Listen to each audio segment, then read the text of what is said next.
নমস্কার বন্ধুরা, Monica's food খাজানাতে সবাইকে স্বাগত। আজ তৈরি করব চিড়ের কাটলেট।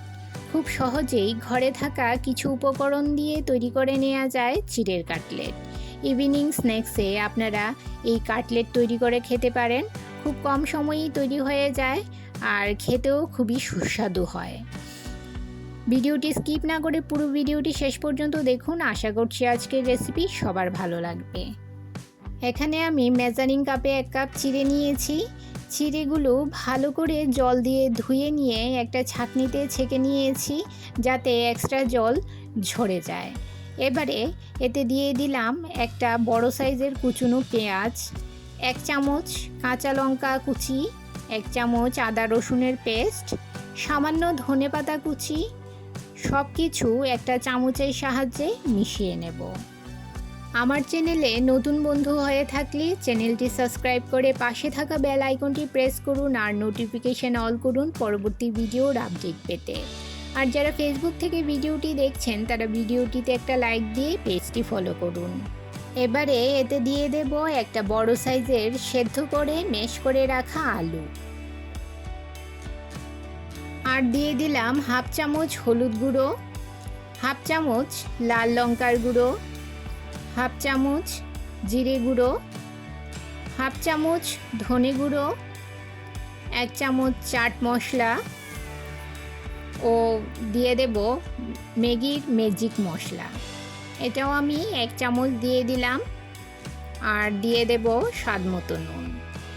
এবারে সমস্ত কিছু হাত দিয়ে ভালো করে মিশিয়ে একটা ডো তৈরি করে নেব।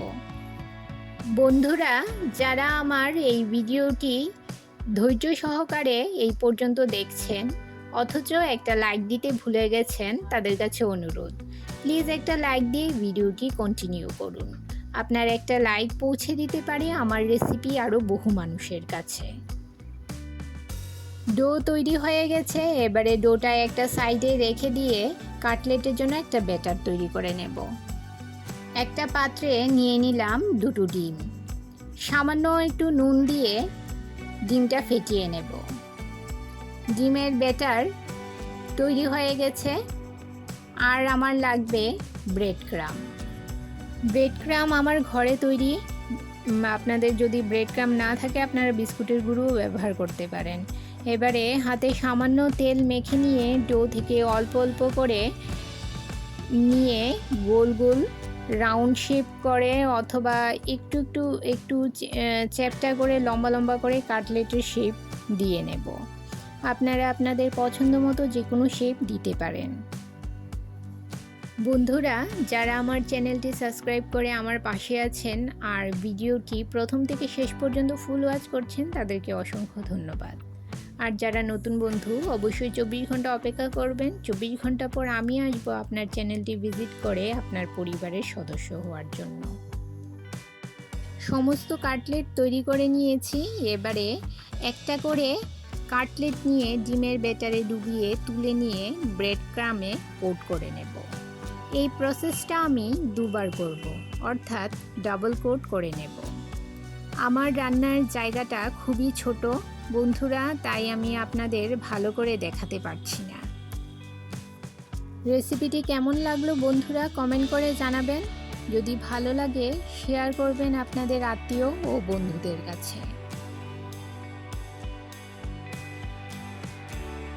এভাবে আমি সমস্ত কাটলেটগুলো ব্রেড ক্রামে কোট করে নিয়েছি। গ্যাসের চুলায় কড়াই বসিয়ে বেশ খানিকটা রিফাইন্ড অয়েল গরম করে নিয়েছি। এবারে একটা একটা করে কাটলেটগুলো ভেজে নেব। লো ফ্লেমে আস্তে আস্তে সময় নিয়ে কাটলেটগুলো লাল লাল করে ভাজতে হবে। দেখুন বন্ধুরা কতটা ক্রিস্পি হয়েছে আর একদম লাল লাল করে ভেজে নিয়েছি। এইভাবে আমি সমস্ত কাটলেটগুলো লাল লাল করে ভেজে নেব। ওপর থেকে সামান্য বিট নুন ছড়িয়ে দিলাম। ভীষণই সুস্বাদু হয় এই চিড়ের কাটলেট। তাহলে বন্ধুরা আজকে এই পর্যন্তই। আবার দেখা হবে আরেকটি নতুন ভিডিওতে।